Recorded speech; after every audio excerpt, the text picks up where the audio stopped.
Hey everybody, welcome to You Have to Watch This podcast. I'm Alan. I'm Ryan. And I'm Devon. And today we are doing something we have been threatening Devon with for the last few months now, and that is making him watch Dirty Dancing. This is a film he had never seen before. So we're going to shortly get into his reaction to it. But before we do that, we usually start off the show talking about things that we've watched recently. And we're going to make this a little bit more condensed than usual because we're 25 minutes behind at this point. Because of technical difficulties, which aren't these guys' fault. It is my fault because I had to change my setup this weekend because I was doing a podcast with Victims and Villains in my setup. This past weekend, Josh and I from Victims and Villains went to Creature Feature Weekend in Gettysburg. And there's a photo on screen there of me with Ted Raimi. Who, if you don't know horror films, Ted Raimi is the brother of Sam Raimi, who directed the Evil Dead films, the next baseball movie Ryan's going to make us watch, For Love of the Game, and the Tobey Maguire Spider-Man movies. Ted Raimi is also in the Spider-Man movies. He's Hoffman. He's the guy who suggests Dr. Octopus and then Dr. Strange, and like, really funny. So food got poisoned. So I got to meet him over the weekend, and I wanted to show off a few things that I got this weekend. First, I want to. It was a horror convention, and it's kind of wasted on me, but they had some really cool stuff that I was able to buy my wife. And I was like, I bought you something, but I can't tell you what it is, because if I tell you what I bought you, you're gonna divorce me on the spot, like before you even see it. I bought her hand towels. Okay. I bought her the Overlook hand towels. That's really cool, though. Yeah. They also had like Bates Motel, but we're like, I was like, the Overlook's cooler. Overlook's cooler. Yeah. So I bought that for her. So that was pretty cool. I got a lot of pins, got to meet a lot of cool people, a lot of filmmakers. So if you haven't, go check out Victims and Villains. They're going to be I think Josh is posting the review of the films this week. We sat down and talked for like an hour and a half about the films that we saw as part of the film festival of everything there. Some of which I might make you guys watch for the show because they're available online. But we sat down and got interviews with the sheriff from Halloween. Was pretty cool. Oh, nice. We interviewed the sideshow act that was there, and they are interested in being on our show. So that may happen. No way. Yeah. Yes. Now, please. And I got to talk to the authors of the Necrorama Nama Nom Nom. It is. You have that. I have that. We got to interview them, and they're going to be part of the next live stream for Victims and Villains, the next awareness-a-thon, which we are also doing in October.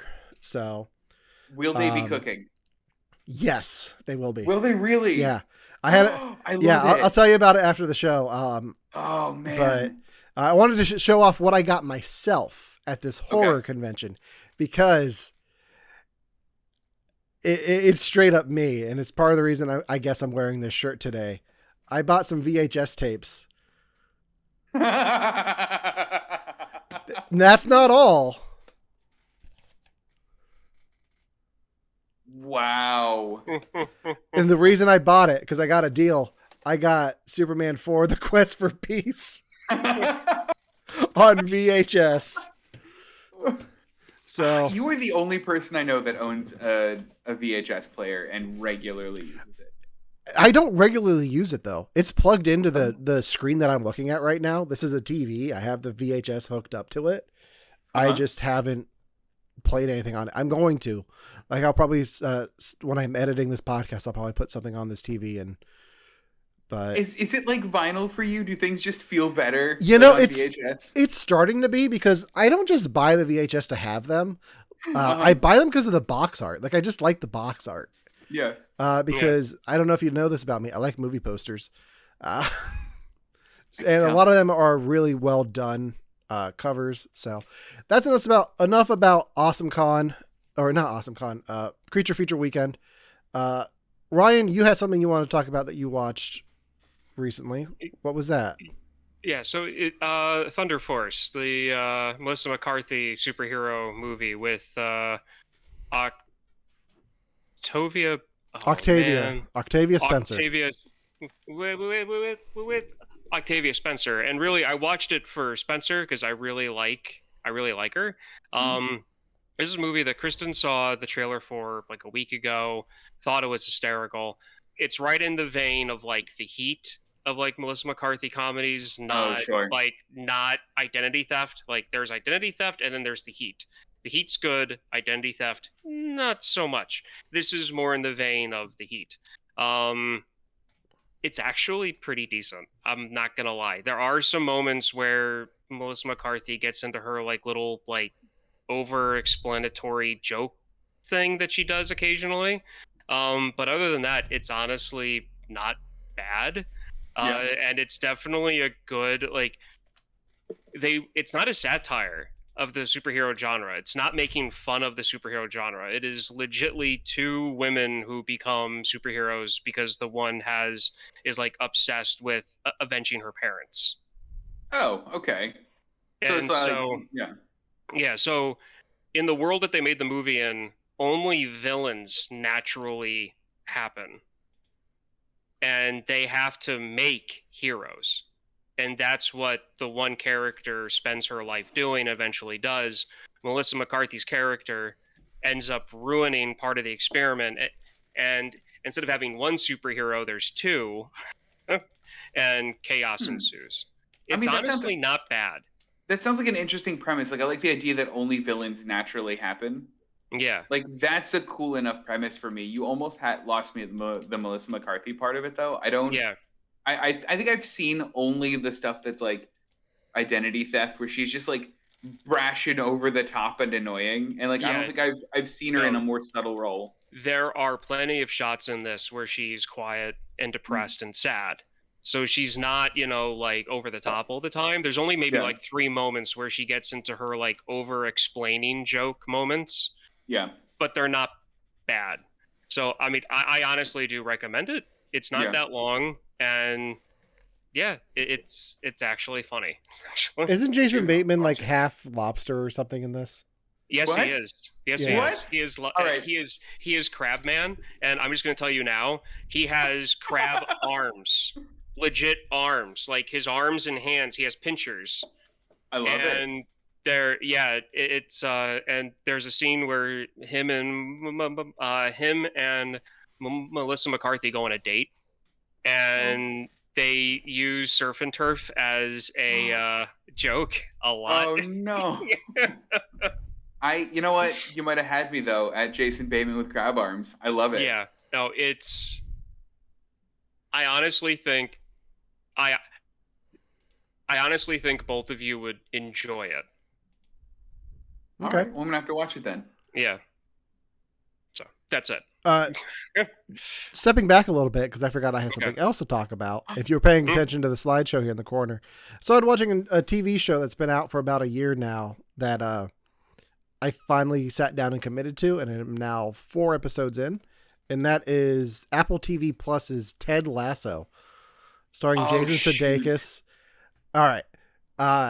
So, Ryan, do you know anything about Ted Lasso? This is the American soccer coach going over to coach like a British Premier League team. Yes. Okay. I've seen plenty of previews for it. I am interested in it. I want to watch it. The problem is I don't have Apple TV. Yeah. I might have you come over and watch it. Okay. It is phenomenal. Devon, this is right up your alley. Like the sense of humor in here. Yeah. Is fantastic. It's created by Jason Sudeikis and Bill Lawrence, who created Scrubs. So it's hysterical, and yet all of the characters, you feel for all of the characters, even the ones you're not supposed to. Like even if the owner of the team is the villain of the show, you like start to fall in love with her as a character by episode 4. Oh wow. Yeah, it's so well done. I cannot recommend it. I know it's weird. Somebody on the internet recommending Ted Lasso, but I highly recommend it. Ryan, it might be worth getting Apple TV just for this show for you. Okay, because it's one of those things where I saw the preview once and I was like, this looks interesting. This actually looks really funny because that's the complete reverse. Because normally whenever like the US men's team or US women's team needs a new coach, they bring in a European.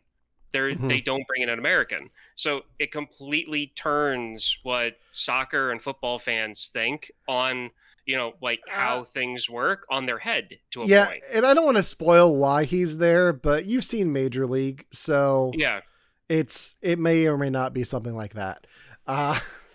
Okay, so that doesn't spoil any, like, yeah. If you answer this question, it will not spoil anything for me. Believe me. Is it pretty much the kind of a little bit of the premise of Major League just in the soccer world? Kinda. Yes. Okay. That's how. Good. That's I was hoping. And if you guys need another reason to get Apple TV Plus, Jon Stewart's show premieres next month. So. Oh shoot! Is that on Apple TV Plus? I'm mad about it. I might have to get it now. Do you have, Devon? I know you have an iPhone. Do you have Apple Music? No. Okay. They have a bundle. No. We'll talk about it later. That's why I got it. Okay, we'll have to talk. Okay, yeah. We'll have to talk then. So Devon, real quick, what have you been up to? What have you been watching? So I've been watching what I've been affectionately calling the Disney movies no one asked for. It starts with Cruella. So I watched the new live action Cruella de Vil movie, which if you tell anybody a plot point from the movie, this movie sounds absolutely bananas. Ryan or Alan, I know you got the plot point about why she doesn't like Dalmatians.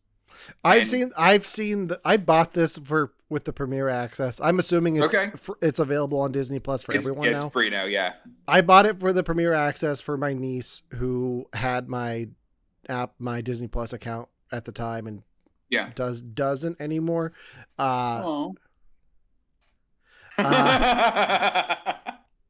If I don't say it out loud, they can't hear. They don't know.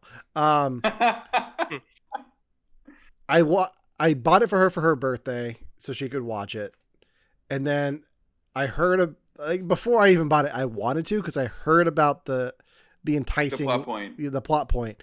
And then when I went to visit my niece, she showed me this movie and we watched up to that point, and then I was like, I don't need to see the rest of this right now. I'll watch it later. But I saw what I wanted to see, and I'm kind of sad we're not going to spoil it right now. Can we just spoil that part? It's like I think we can. I think fine with me. Ryan's frozen, so yeah. No, Ryan. Yay! I'm frozen. All right, Devon, go right ahead. So she hates Dalmatians because when she was a kid, Dalmatians pushed her mom off a cliff. That's why she hates Dalmatians. The rest of the movie is so good, though. Like, I wasn't expecting to like this movie as much as I did. I really like this movie. The soundtrack's great. Both of the Emmas are amazing in the movie. I loved it, and I think that we should watch it. And again, I keep trying to work out a pun between Devil Wears Prada and Dalmatian. Something like Devil Wears Dalmatian or something. Polka dots? I don't know. Okay, but none of it like clicks like it should. But like it's so good, and I want us to watch it. The Dalmatian Wears Prada. Thank you. It's simple, Devon. You did it. Yeah, I'm so happy you came up what? with Way that. to go, Ryan! The Dalmatian Wears Prada. To me, it just makes sense. Yeah, that was it. So then, we might have to do a Emma Stone triple feature because I have after the movie that we're talking about today, I have something that I was like, oh, now Devon can watch this, and it features Emma Stone. I'm gonna have to watch. We'll have to do it then. Yeah. So then, on the other end of the Disney spectrum, I watched the live action Mulan movie. It was fine. Just fine. How much Mushu's in it? None. 0% Mushu. No Mushu. I'm really mad about it, actually. It's a pain. I like what the movie was doing, but to give you a sense of how I felt about the movie, the second the movie was over, I turned on the original just to watch I'll Make a Man Out of You and that sequence. It falls into that category of live action remakes that are very competent and they do what they do. They make changes for the sake of making changes, and I'm not entirely sure.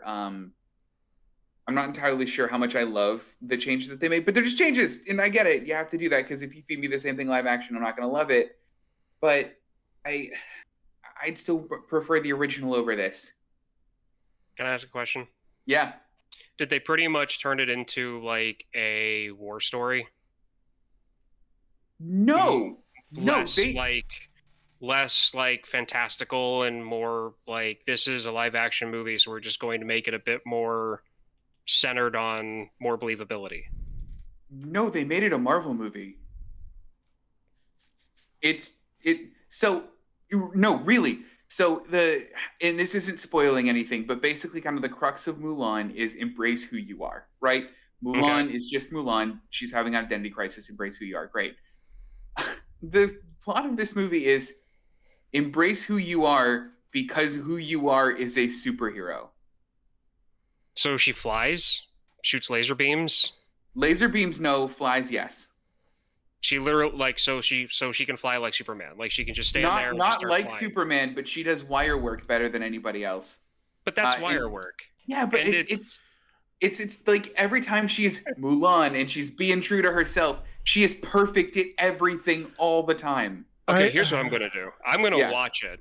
Yes. Okay. And the next time we do this segment before the show, I'm going to tell you why you're overreacting to this. Please do. I can tell you right now why you're overreacting to this. It's the Eastern style of filmmaking.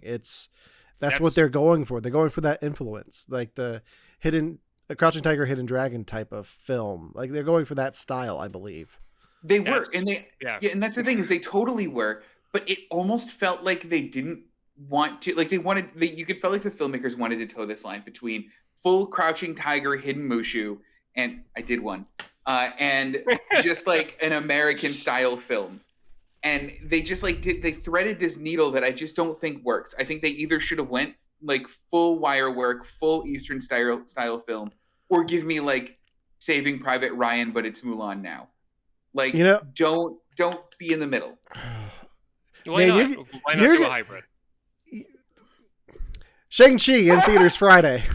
Yeah, here we go. I can't wait to see this, by the way. Yeah. Okay. Okay. Yeah. Ryan will talk.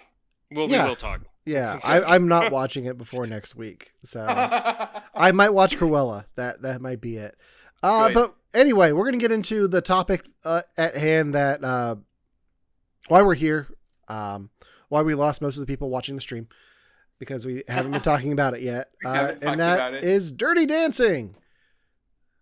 This is a 1987 film starring Patrick Swayze, Jennifer Grey, and Jerry Orbach's eyes. I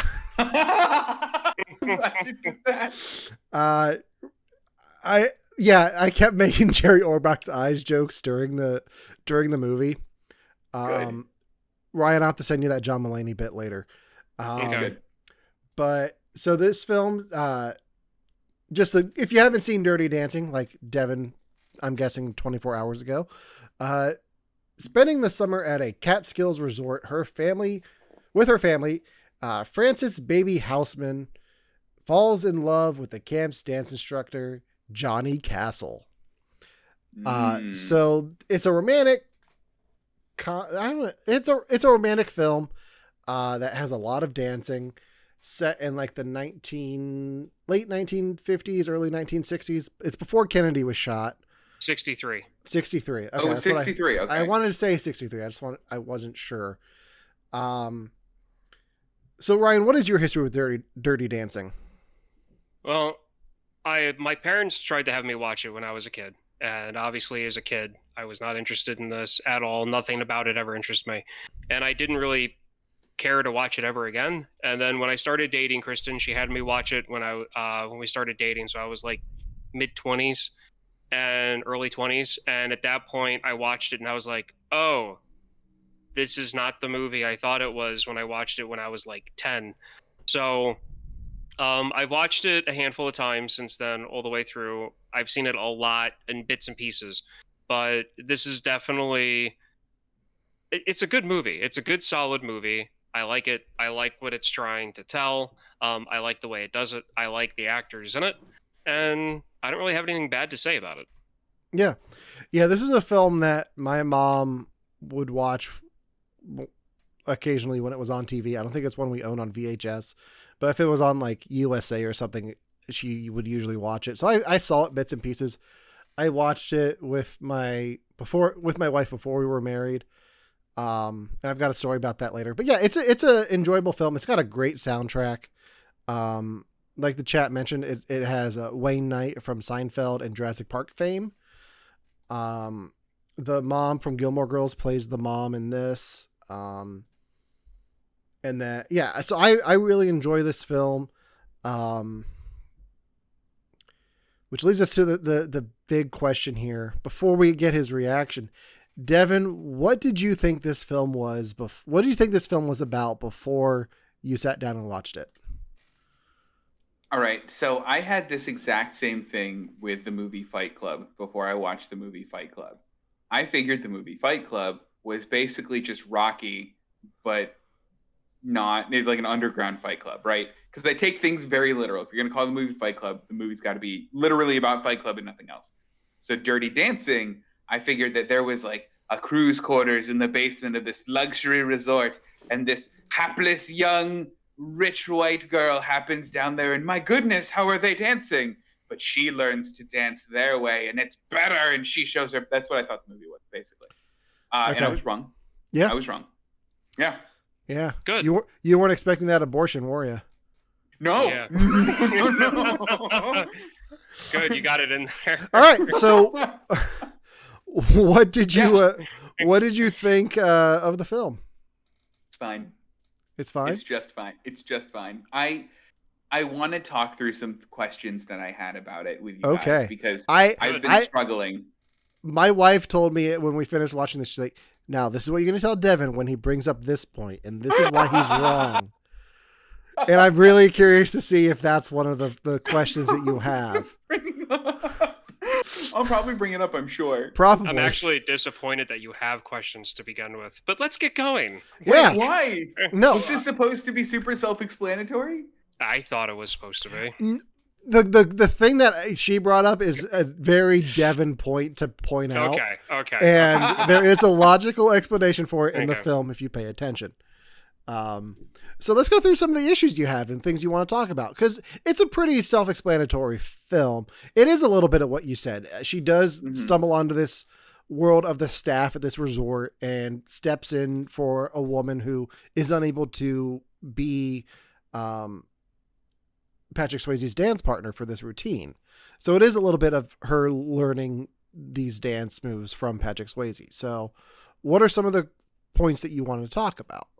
So the first one is I want to beat my previous self up a little bit and apologize to a few people. So growing up, one of my exes had this huge thing with Patrick Swayze. It was her favorite person. And she absolutely loved him. And I think I distinctly remember getting into a fight with her about it and going, what does Patrick Swayze have that I don't?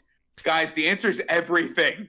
Is it After watching this movie, it's everything. Is it the ex I'm thinking of? It's the ex you're thinking of, okay. Yeah, the answer in this movie is everything. He is perfect in this movie. I fell in love with Patrick Swayze in this movie. It's wonderful. Have you seen Ghost? No. Ooh. I'm bringing that one in. The only other Patrick Swayze movie I've seen is Red Dawn. That's it. I know him as Wolverines and now this. Okay, I know him from this and Ghost. Okay. And now Red Dawn, because we did that before. Yeah. I've never seen Roadhouse. And I think that's a whole different side of Patrick Swayze. I have seen Roadhouse. It's wonderful. Oh, and I've seen you've seen the SNL skit. Yeah, the Chippendales. Yes, absolutely. Yeah. So I just wanted to get that out of the way. Love Patrick Swayze in this. He's phenomenal. I love the performances in general too. Like, people acted well. The soundtrack. You know who didn't love Patrick Swayze but still acted very well? Who? Jennifer Grey. They did not get along. No, they didn't. How could you not get along with Patrick Swayze? He wanted her to be in this film, but she didn't want to be in it because she hated him on the set of Red Dawn. Wait, was she in Red Dawn? Yeah, she was one of the girls that they were protecting. It was her and Oh. Would you pull the pin for me? Oh, that was her. Okay. yeah, Got it.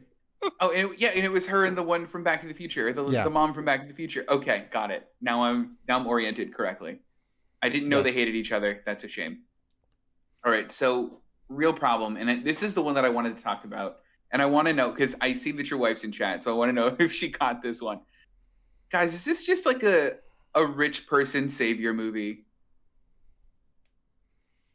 So there's a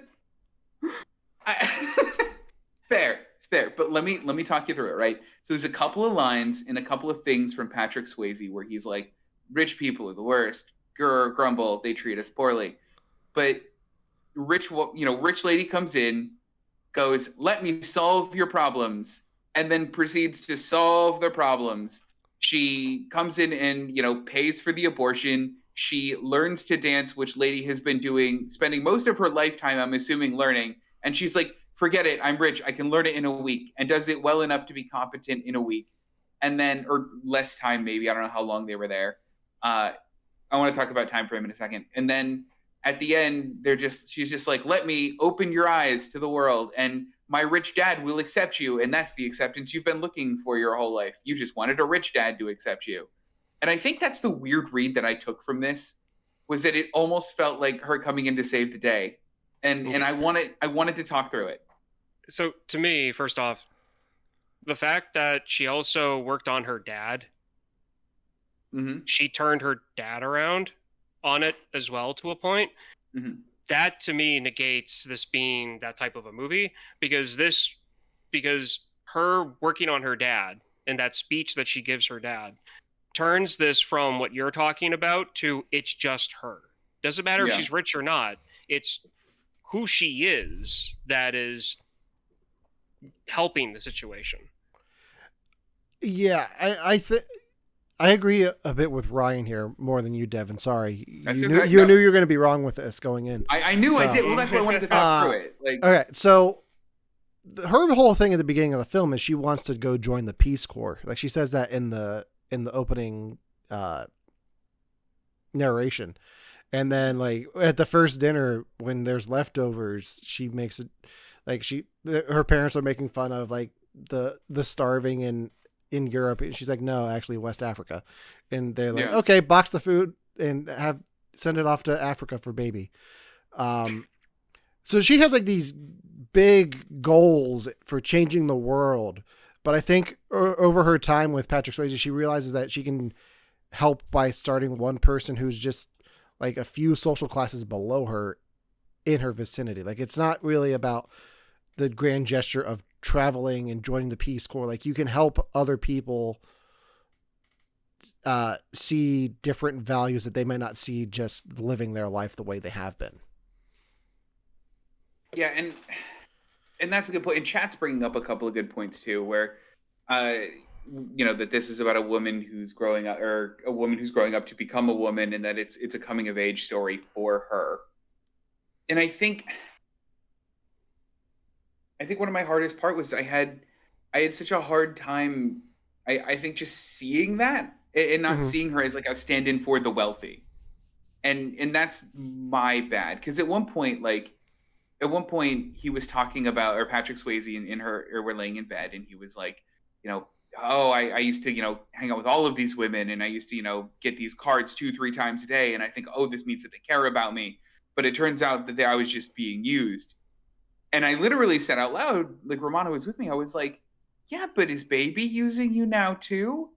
Is this just like, are you just like the bleeding heart project that she needs to work on before she can go to the Peace Corps?"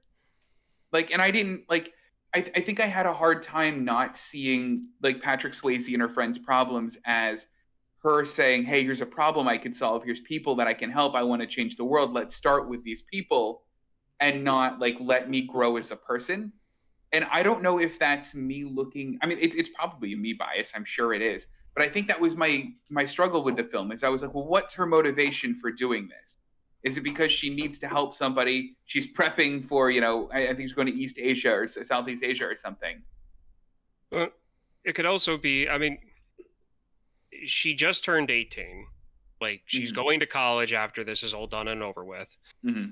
And it's 1963, if I'm correct, on Roe versus Wade, it's still illegal, which they said it is. I did want to ask that because they didn't say it, but they like, it's illegal still in 1963, I believe. And her dad flat out was like, "That's what you used my money for? I cannot believe you would do this." Yeah. And then got him to a point to kind of like put that off to the side by the end of the movie. So you're talking about a girl that was raised in a family that the father figure is like, "No, this is illegal. This is bad. You know, it's like you can't do this." But she lied to her dad to get the money to pay for it. So she already had beliefs that were different from her parents that were kind of radical for the time period. Well, mainstream radical for the time period.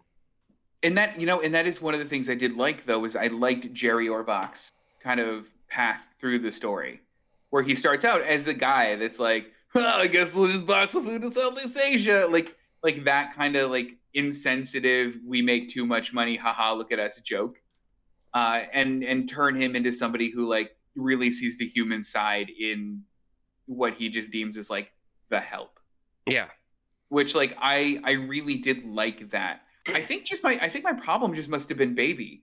Like, and what I thought her motivations were. And maybe it was me like reading it wrong, but I think it was just me like attributing weird motivations to her. Devon, the film has the perfect message for you. You took the idea of Baby and everything she stands for and put her like over there, but no one puts Baby in the corner. Which I have to say, the woman who wrote this story, and then Patrick Swayze who gave the line. Yeah. Patrick Swayze said on set when they were filming this that it was the dumbest line of the movie, but he still gave it anyway. And the way that he gave the line wasn't him trying to like act the line out properly. He didn't want to give it, and he was mad that he had to say it. Well, he thought it was the. That's really funny. Yeah. So Chad says that it's weird that I see the dad's growth but not Baby's in the story. And I think it's because I kept seeing Baby as the catalyst for other people's growth. Like everywhere that she stuck her nose, people started growing, like and changing in different ways. And, you know, like she, you know, entered into Johnny Castle's life and he was like, maybe my life is worse. And like, I just think I saw her as the catalyst for growth and not her as the growth agent or the growing person. Well, here's the thing. She does what she does because she has to grow. So she says naively, well, isn't there something you can do? There's ways of handling the situation. And she's told flat out, Baby for you, not for me. Right. And then Baby goes, oh, in her head for the character, it's like, oh, well, yeah, no, they don't really have the same, they really don't have the same, assets that I do. Mm-hmm. I could possibly help them. So this is just her acting out on what she wants to do. I think what you're doing is you're taking her and you're doing exactly what this movie is showing, which is how our society in the 60s and still today is pretty much class separated. And it's based on economics. Mm-hmm. What you're doing is taking, this is some white rich girl, and you didn't see anything besides her helping people and go, this is just a savior story. And you ignored everything else. So, and probably, I mean, fair, probably. I'll admit to that. I think that was the part that got me, though, was just everywhere that she went, just things changed for the better. And I was like, yeah, but, and Chat brought up a good point. The one lady wouldn't have been in the bad situation without her being involved, right? Like, she wouldn't have had enough money to pay for the abortion and therefore wouldn't have needed medical attention.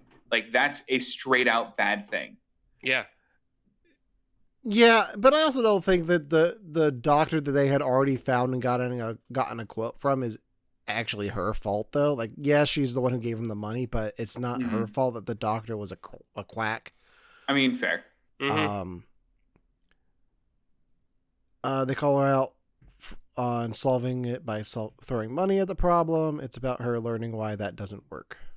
Yep. Yeah, I mean, that's not wrong. I think another part of it is like her like stepping out of this world that she's grown up in and seeing this different side of life, that people aren't as fortunate as her to have money to solve these problems and have a family who cares for her. Because like her parents do care for her. They want the best for her. Oh, yeah. It doesn't seem like Johnny's parents necessarily want that for him. Like,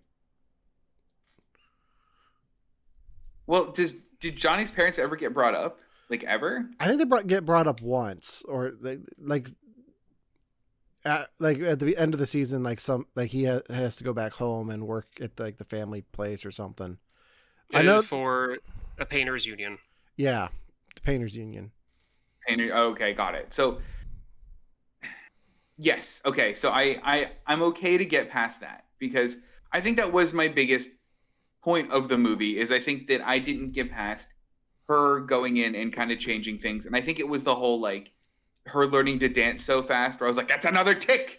Because, like, I don't know, I'm assuming she's just a natural dancer, and I just have to put that off to the side. You're getting closer to the tick that my wife put down for you.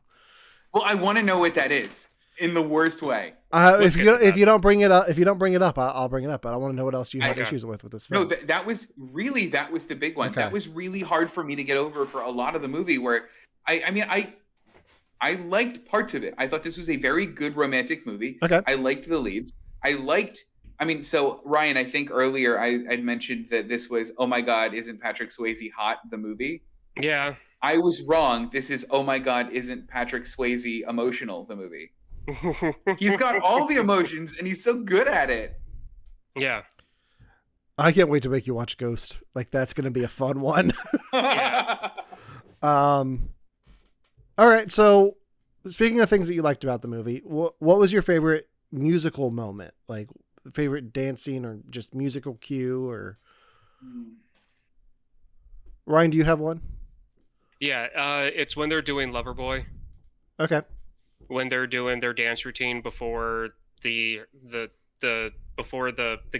mini boss, mini me, her wannabe boyfriend shows up and kind of like interrupts them. I've always liked that scene, even when I was a kid, because I thought it was just like, it was, to me, when I was like 10 years old, when I first saw that, I was like, oh, it's adults playing. Like, it's just adults having fun. Like, that's how I read that scene. And now as an adult, it's more like, I know what that song's about. I know what the relationship they have, and it's still fun. It's still fun. This is going to sound so incredibly lame for me.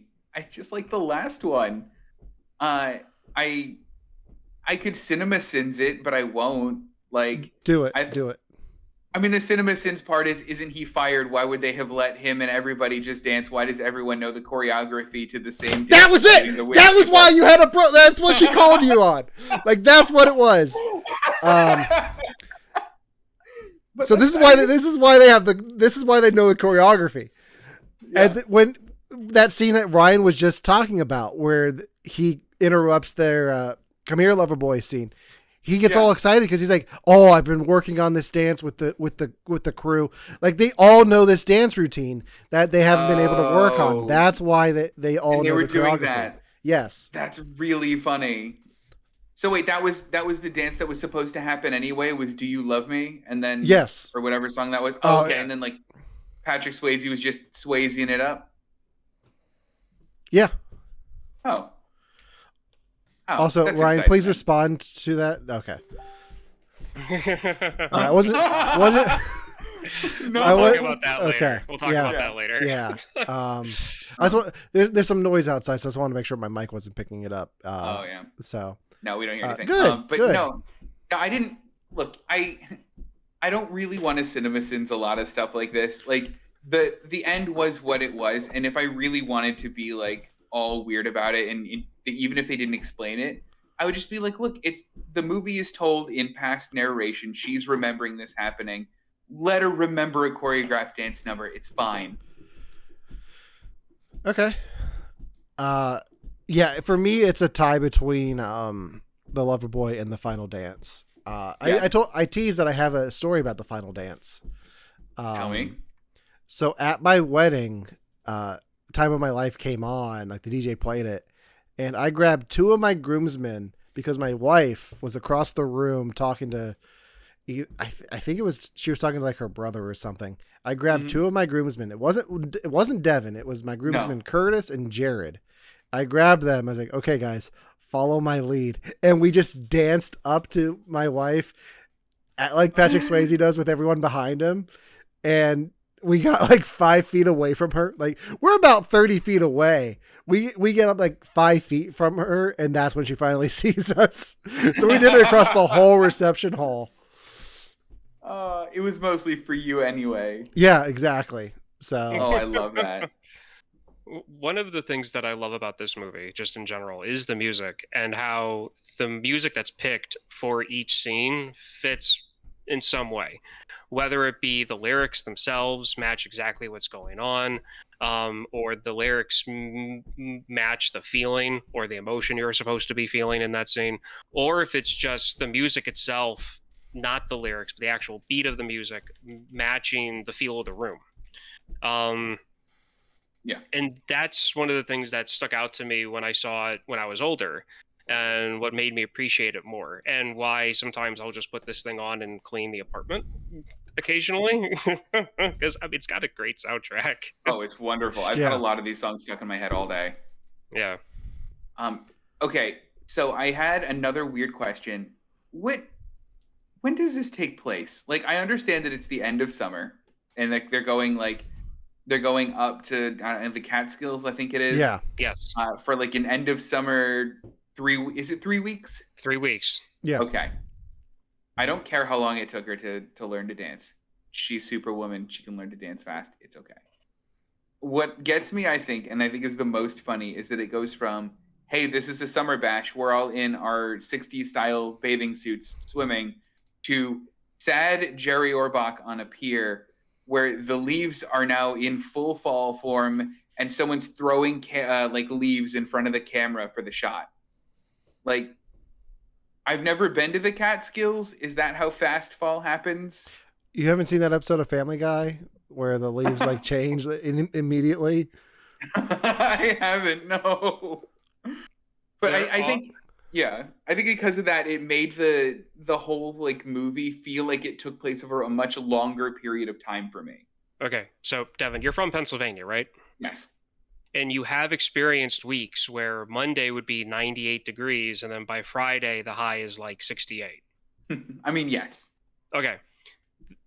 The weather is worse when you get up into the Catskills, where it can be like one day it's, oh, look, it's nice, it's high, it's in the 70s, but the leaves start turning color the next day. And then it's just, yeah. And then, and you know, depending on where all these people are from, swimming in 60-degree weather at a lake might be what they're used to. That's a good point. I didn't even think about that, where like if they're used to that climate, it's fine. Yeah. Because for me, it's cold here. It's in the 50s here, and it's cold. People are outside walking around in shorts and a t-shirt here. So, I mean, I think you're right. Like, I think it's just like what they're used to. Yeah, I mean, it's like anybody you know who lives in Florida. If it drops into like the low 70s or 60s, they're wearing coats. Yeah. It was the same in LA. Like, everybody was wearing coats if it dropped into the 60s. Yeah, so. Okay, fair. Because, I mean, I think that was my only problem, is it was hard for me to gauge just length of time.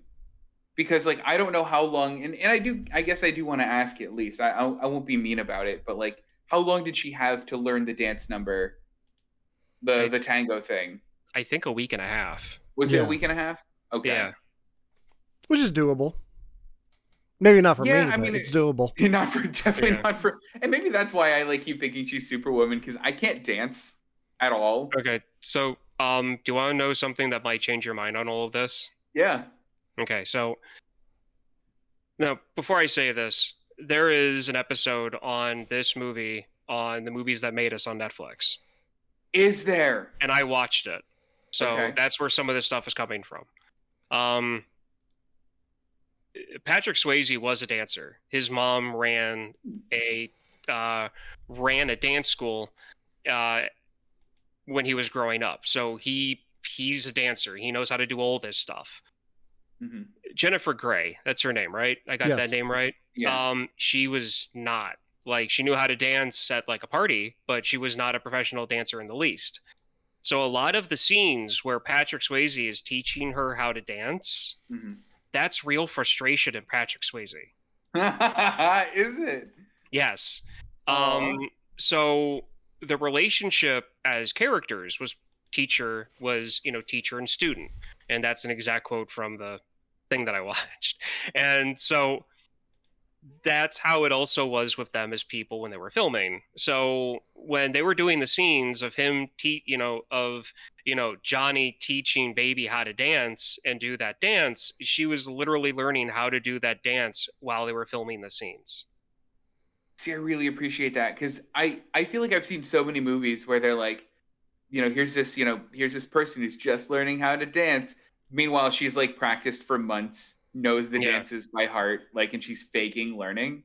Yeah, and this was a low budget movie, and they only had a certain amount of time to actually film, and I'm sure she got classes before they started filming, but she was still not a professional dancer, and he was, so, there's that. But I highly recommend watching that episode. For anybody watching this, I highly recommend that episode, because there's a lot of stuff about this movie in the background that is amazing. I need to start watching those documentaries. I want to watch the movies that made us and the toys that made us.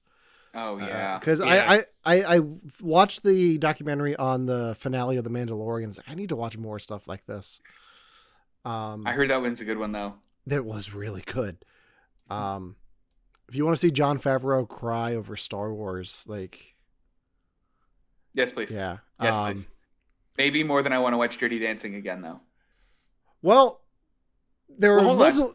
Go ahead. Oh, go ahead. No, go ahead. Oh, well, if you want more Dirty Dancing in your life, there are multiple versions of this that you can watch, including a sequel. There? Yes, there is a sequel to this. In 2004. Well, there was a TV show based off this in the 80s. I'm not going to talk about that too much because I don't have that page pulled up on IMDb. There was a sequel in 2004 called Dirty Dancing Havana Nights. Is it? That sounds about as good as the title. Hold on, has either of you seen it? I have not, but I'm intrigued knowing who the lead actor is now. So it stars Diego Luna. Who is that? Cassian Andor from Rogue One. Oh, weird. Yeah. K2SO's friend, Ryan. Okay. The one who's getting a Disney Plus show. It also has January Jones, John Slattery. I think those are the only two people from Mad Men on here. Pop star Maya is in this. Oh. And I think Patrick Swayze has a cameo. What? Yeah. So hold on, is it a canonical sequel? Or is it a spiritual successor?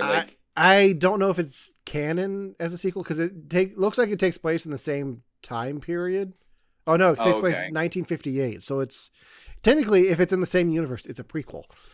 But it was made in 2004, so I don't know if I doubt it's canon.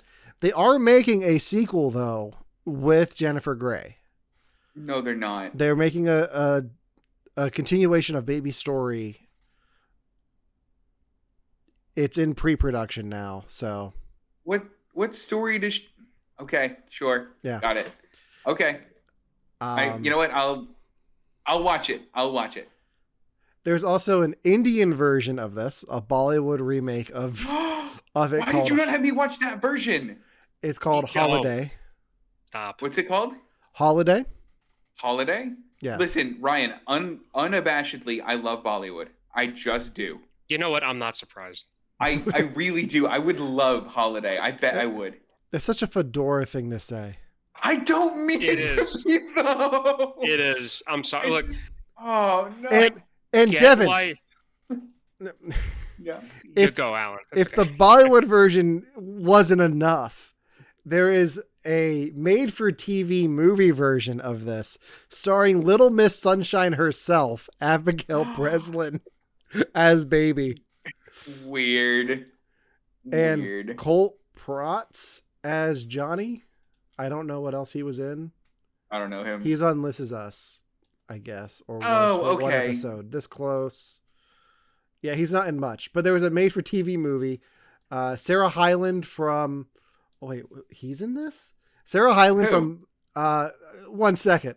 Sarah Hyland from Modern Family's in here. Yeah. Katie Seagal. Bruce Greenwood plays the dad. Deborah Messing plays the mom. Billy D. Williams is in it as the band leader, I'm guessing, is Tito. So yeah, that's, you had me at Billy D. Williams. I was gonna say this sounds horrible, but Billy D's in it. Like, it'll be worth it. I'm gonna get me a Colt 45 and watch this. If he's pushing Colt 45, I'm watching. Yeah, I mean, when isn't Billy D? Like, I have the Batman 89 comics that have Billy D's likeness, and even then I want to drink a Colt 45. So, does anyone want to drink a Colt 45? No, they don't. No. They tried to name a baseball team after it, and the name got changed. So Ew. The Houston Astros, for the first 4 seasons of their existence, they were known as the Houston Colt 45s. I'm not surprised at all. And they had a Colt 45 on the jersey, like an actual outline of a Colt 45 on the baseball jersey. Gross. Sorry, gross. All right. Anything else about Dirty Dancing we want to talk about before we wrap this up? The melons. What about them? There are 2 lines in this that I laugh hysterically at every time I watch it, and it's when Johnny asks about like why she's there, like why she's in the basement, and she says, I carried a melon, and she beats herself up for it after he walks away. She's like, "You stupid." I mean, it's like, I like that line, and I laugh because we've all had those moments where we've all said something stupid because we were intimidated in one way or another from the person that we were talking to. And then the second line is when the family gets there for the first time, and the father meets his like a family member that owns the resort or something. Mm-hmm. He says, "If it wasn't for this man, I'd be standing here dead." So yeah, line. I just those 2 lines in that moment where that, and especially with the melons, because the guy goes to open up the door and he almost drops both of them, but he somehow saves both melons that must be like 10-pound melons each. Their suckers are huge. There's a moment in here that was ruined by John Mulaney for me, and I think it's like when the dad is like confronting Johnny. He's like, "I know what I see," and I just turned to my wife like, "With Jerry Orbach's eyes." Oh, I'm gonna send you the bit. Yeah, okay. I'll send you the bit. Yeah. I feel like I've had you watch this bit before, because at least part of it. No, it's from a different special. Never mind. Okay, so do you guys? So first off, Ryan, I love the lines. I love the melon line because literally I did that thing. I did it today. Yeah. So I mean, I felt that was so relatable, and I really it made me warm up to her character. Yeah. But I had a question and I forgot my question halfway through asking the question. It's okay. Don't worry about it. Okay. That was it. Yeah, so I mean, there's a lot in this movie to unpack when it comes to the messages in it, about class structure and just social issues. There's a lot in there, but it's just an overall good romantic movie. Like, just overall. I agree, and the thing about it is that the romance part of it feels earned. Like, it doesn't feel like, oh, they meet each other, it's love at first sight. It's messy and it's weird and it's awkward. And like, genuinely, I wanted to know what happened after the movie. Like, I want to know, like, did they stay together? Was this a summer fling? Is he work? You know what I mean? I wanted to know. Is he a painter? Is he Yeah. Right. And I am intrigued by the idea of continuing Baby's story like 35 years later. But I don't know how to tell a story without Patrick Swayze. Maybe they'll do an Independence Day thing and just have a picture of him on the wall of a hangar. God, I hope not. I really hope not. Honestly, I think the best thing to do would just be to take what happened in real life and have that, have the reason why the character isn't in the movie to be a tribute to Patrick Swayze and the character at the same time. So what I would do, I mean, to be honest, he passed away. Yeah. And, and he passed away and the reasons surrounding that. And then you have her dealing with the fallout of it. Or you just recast with her actual husband, Clark Gregg, Agent Coulson himself. That's her actual husband? Yeah. Oh, that's fun. I didn't know that. Yeah. I could not take him filling the role of Johnny Castle. I can't. I can't do that. Nobody puts Nick Fury in a corner. Nobody does. I remembered my question, by the way. Okay, go excellent. For it. So this movie is, it's super popular. It's a lot of people's favorite movie. It gets referenced a lot in things. Do you guys have a specific or favorite reference to this movie? And I'll come up with one that I'm mad at. Go for it. I'd obviously never seen this movie before, and I knew it got referenced in Family Guy back when I thought Family Guy was just the funniest thing. So sometimes if I remember a Family Guy thing, I'll go back and watch it. I hate what Family Guy does with this movie. Because if you guys haven't seen the Family Guy quote, it's her going, it's the nobody puts baby in a corner scene. And then her dad goes, I put baby in a corner because she's a 16-year-old girl. How old are you? 38? And then they play Hungry Eyes to a scene of Patrick Swayze in jail. Which, I like the timing of the joke. Yeah. But she's 18. She's very clearly 18. They established that she's old enough for all of this super early in the movie. Stop it, Family Guy. Yeah. That was probably around the time I stopped watching Family Guy. Probably. I have two. One that I like, one that I can tolerate, one that just bugs the hell out of me. The first one is that I like is in How I Met Your Mother. They took the Loverboy scene and replaced Patrick Swayze's face with Neil Patrick Harris. They might have just done all of Neil Patrick, all of him. It's just Neil Patrick Harris in the Johnny part. I can't remember why they did it, but it was one of Barney's stories, and they just put him in as Johnny. That's cool. Which every time I see that scene now, I think of. The one that I don't like is, you guys remember when they made Men in Black 3, and there was that Pitbull song? No. There's a Pitbull song that samples the Loverboy song. Ew. Yeah. I know the song. I Back had no in time. idea that it was in. Yeah, I had no idea that it was in Men in Black 3. But I know the song. He name drops Agent J and Agent K. How did you not know it was Men in Black? I mean, because when I'm listening to a Pitbull song, I hardly ever listen to the lyrics. Smart man. I mean, all you really need to know is Mr. Worldwide, and then you're good. So yeah, that's all. Yeah. I mean, that and a few songs that I actually, Sorry, I just had a kitten scratch at my ankle. I just had a kitten scratch. Do you have any references? Don't Ryan? squish it. Yeah. Fall Out Boy on their 2005 album from Under the Coke Tree. They have a song that's titled "Don't Put Baby in the Corner," and I don't even remember what the song is about, but I like the fact that they named it that. And that's my favorite reference that I can remember at the moment. Yeah, fair. I wonder if it's a good song. I'll have to listen to it. I wonder if it samples anything from that movie. All of the music from that album is good.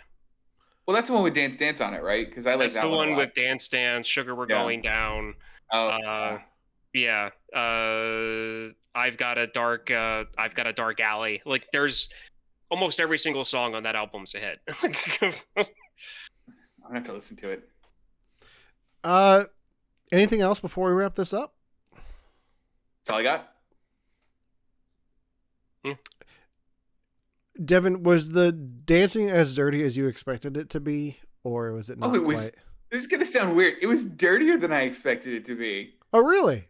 Really, I don't know. I think because I saw the time period, I was like, Dirty Dancing. What are they going to be doing? Jazz swinging? And then I saw what it was. I was like, oh goodness. No, it was quite dirty. It really was. Yeah. What was that look for, Ryan? You're like, you had a. Nah, I'm not even going to say it. I was going to make a joke, but I was like, nope, not taking it that far. All right, cool. So that does it for our review of Dirty Dancing. We are changing up the order a bit next week. Instead of having it be Devon's pick, since Devon is traveling, for some reason we're making it Ryan's pick. I can't remember why, but we are. So Ryan, what is your pick for next week? Doctor Strangelove. Or about this. Or you can say the rest of the title. How I Strangelove learned to stop worrying and learn to love the bomb. There you go. Thank you. You gotta understand, I'm a huge fan of this movie, and I'm such a fan of this movie that I don't care about the rest of the title. Just Doctor Strangelove. If you know what I'm talking about, there we go. This will be one of my people. This will be the second time that Ryan has made me watch this. We did this as an episode before Devon joined the show, before we did this on Twitch, before we did this on Facebook, and we lost the audio. And given the technical difficulties we had at the top of this week's show, can't wait until next week. Yep. I'll make sure everything's worked out before then, though. All right, so that will be our show next. Are we doing Tuesday still with Labor Day? I guess it doesn't really affect you at all, Devon, because you're European now. I was gonna make a European noise. I don't know what that is. Yes, yeah. I'm European now. All right, so if you were looking forward to our review of Shang-Chi, I'm sorry to disappoint, but where Devon is going, they do not have the film in English. So only French. So Devon will not be able to watch Shang-Chi, so the three of us will not be reviewing it. I will be reviewing it over on Victims and Villains with our friend Josh Howell from Nerf Herders Assemble. I'm going to try to convince Josh to do it live on the Victims and Villains Twitch channel. So if you haven't already, head over there and follow Victims. That's their website. Follow them on Twitch. If you're interested, please go over and check them out tonight. In about an hour and a half, Josh and Celeste will be reviewing the remake or sequel. The new Candyman came out. They're doing an episode on that live on Twitch. Go show your support to them. They're trying to grow their Twitch channel like we are. So go support the friends of of the show over there. I'll probably be in the chat chatting it up. Anything else before we wrap it up? No. Nope. All right. No. Make sure if you're watching us on Twitch, hit that follow button. If you're watching on Facebook, go ahead and hit the like button on our page so you can find out when we're going live and all the exciting stuff. We have some fun memes that we're going to be sharing. That's a new challenge I put out to the guys. We have exciting things in the works for the next few months. If we can get our heads out of our asses and actually get it done. So stay tuned for that. It's gonna be a lot of exciting things coming up over the next few months. You can listen to our podcast on all major podcasting platforms. And you can subscribe to our YouTube channel. So until next time, for You Have to Watch This Podcast, I'm Alan. I'm Ryan. I'm Devon. And I've had the time of my life. And I owe it all to you guys. We'll see you next week. Thank you. Oh, and I carried a watermelon.